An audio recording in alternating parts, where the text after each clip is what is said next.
బహుజనుడు ఎన్ని రోజులున్నా గిదే బతుకులవుతాయి.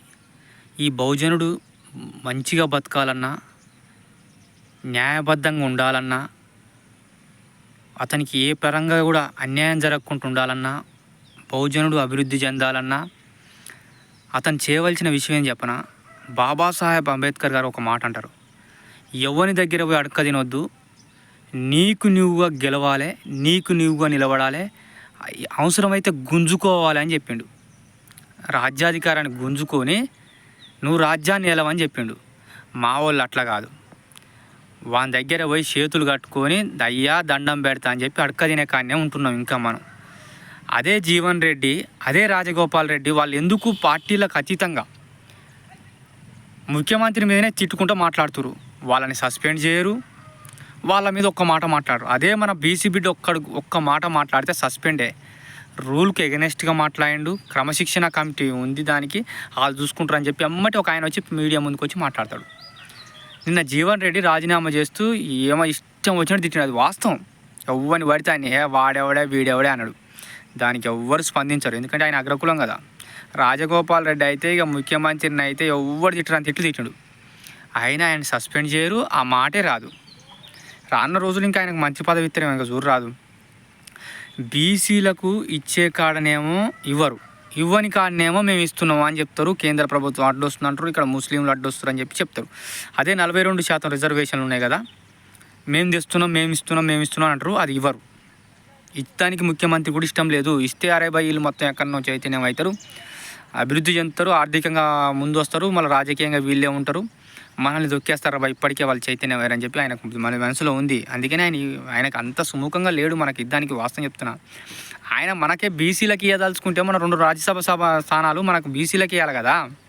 అగ్రకులాల కోసం 2-3 సార్లు ఢిల్లీకి ఎందుకు పోతాడు, ఆడెవడో వేరే రాష్ట్ర పోయి కానికి ఎందుకు ఇస్తాడు, ఈడెవడో వీనికి ఎందుకు ఇస్తాడు. వాడు ప్రభుత్వ విప్పే, ప్రభుత్వ సలహాదారుడు, ఏమో విప్ అంటున్నా, ప్రభుత్వ సలహాదారుడు, ఆయన క్యాబినెట్ హోదా, ఇవన్నీ హోదాలు పెట్టుకొని పోయి మళ్ళీ ఆయనకి తీసుకుపోయి రాజ్యసభ సభ్యు ఇస్తే అసలు దేనికి ఆయన మరి అది రాజీనామా చేయాలి. దాని రాజీనామా మరి అది ప్రభుత్వ సలహాదారుడు మరి ఎవరికి ఇస్తావు?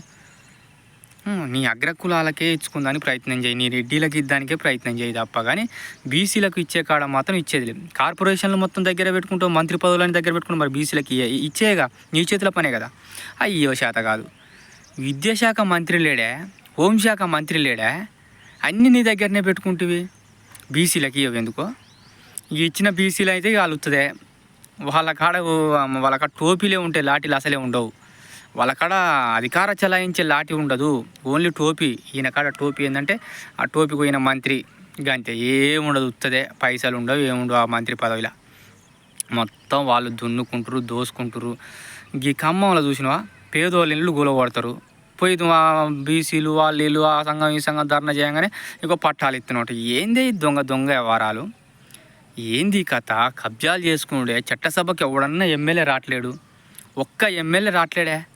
ఇవాళ వచ్చినోడు రేపు లేడు. అసలు ఏం మాట్లాడుతురో అర్థం కావట్లేదు.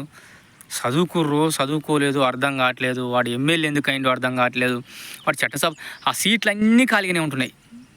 మాకన్నీరు మేమన్నా వచ్చి మాట్లాడతాం. మా బహుజనులు ఎంత మంచిగా మాట్లాడుతాం తెలుసా, స్పష్టంగా అధ్యక్ష మా నియోజకవర్గంలో సమస్యలు ఇవి, మా నియోజకవర్గ పరిస్థితి ఇది, ఇగో మాకు ఇది కావాలి. అరే ఆ 0 ఓవర్లు ఏం ఆడుతారో తెలియదు, క్వశ్చన్ ఓవర్లు ఏం ఆడుతారో తెలియదు, మీకు సబ్జెక్టు తెలియదు, ఏమి తెలియదు, అసలు వచ్చినోడికి తెలియదు, రానోడు అసలే రాడు. లంచ్కి పోతే మళ్ళీ తిరిగి రావట్లేడేవాడు. ఇగో అది మన పరిస్థితి. బీసీలకు ఇచ్చే కాడ ఎవడు ఇవ్వట్లేడు, అగ్రకుల పార్టీలు ఇయ్యరు, అగ్రకులాలు ఇయ్యరు. బహుజనుడా ఇది అర్థం చేసుకో ఫస్ట్. అందుకనే మనం బహుజనుల చైతన్య వేదికలు ఏర్పాట్లు చేసుకోరి. బహుజనులకు రోజు ఒక అంశం మీద అధ్యయన వేదికలు, ఒక అంశం మీద అధ్యయనం చేయండి, జనాలను పిలిపించుకోండి, చైతన్యం చేయండి, మేధాలను పిలిపించుకోండి, తెలుసుకోండి. తెలుసుకున్న తర్వాత అసలు మనకి ఏడ జరుగుతుంది, ఇగో ఈ వ్యవస్థలో మనం ఎందుకు లేం, ఏడ అన్యాయం జరిగింది, మనం చట్టసభలో ఎందుకు లేం, ఎక్కడ పోతుంది, మనం ఎందుకు నిలబడలేం ఎమ్మెల్యేగా ఎంపీగా, మనకెందుకు టికెట్లు ఇవ్వట్లేవు అంటే పార్టీలు ఎవరి, ఇవన్నిట్ల మీద ఈ అంశాలు రోజు ఒక అంశం తీసుకొని, వారానికి ఒక అంశం తీసుకొని దాని మీద అధ్యయనం చేయండి, తెలియజేయండి ప్రజలకు. ప్రజలను చైతన్యం చేయండి. ఇప్పుడు చాలా చైతన్యం వేరు, వాస్తవానికి 50% పైన చైతన్యం వేరు. ఇంకో 50% కావాలంటే ఇంకా టైం ఉంది, 2.5 సంవత్సరాల పైన ఉంది మళ్ళీ ఎలక్షన్లకు.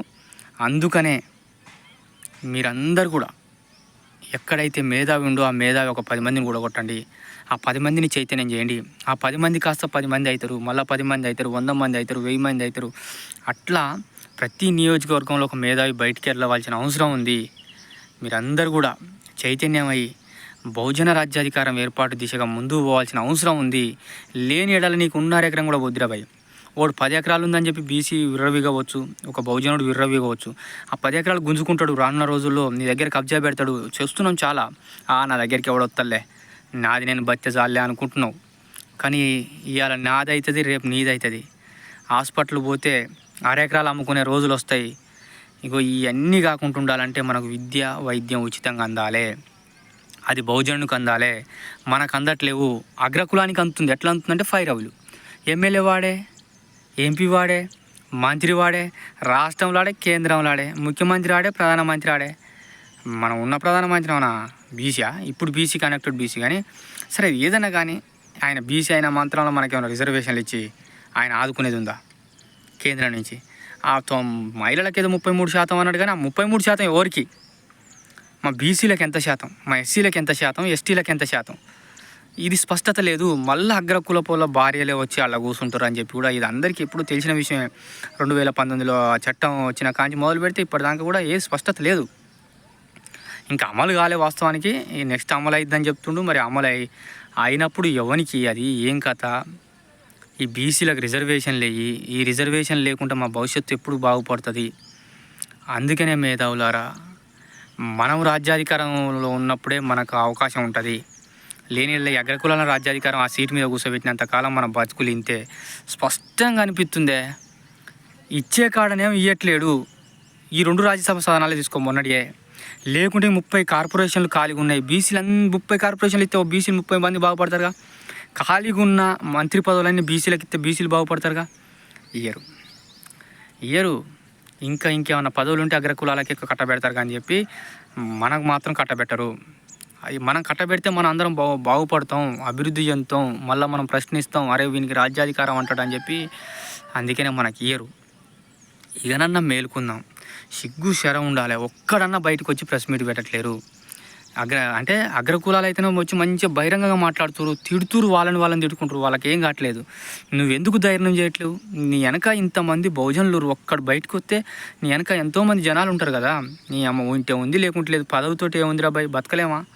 పదవులతోటే బతున్నామా? ఇంత బువ్వ తింటే చాలు, బతకొచ్చు. ఇక పదవులే కావాలన్నా?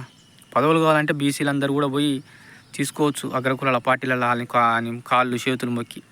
కానీ అసాంటివి వద్దురా బాయ్. మనం బతికినంత కాలం ఒక మనిషిగా, మానవత్వం ఉన్న మనిషిగా బద్దామని చెప్పి సందర్భంగా తెలియజేస్తూ, మనందరం కూడా చైతన్యమై మన రాజ్యాధికారం దిశగా ముందుకు పోవాలని చెప్పి అధ్యయన వేదికలు, మంచి ఒక అంశం మీద ఒక అధ్యయన వేదికలు ఏర్పాటు చేసుకొని రోజొక అంశం మీద చైతన్యపరచాలి బహుజనులు అని చెప్పి మేధావులను కోరుకుంటూ ఇంతటితో ఈ వీడియో ముగిస్తున్నాను. Thank you.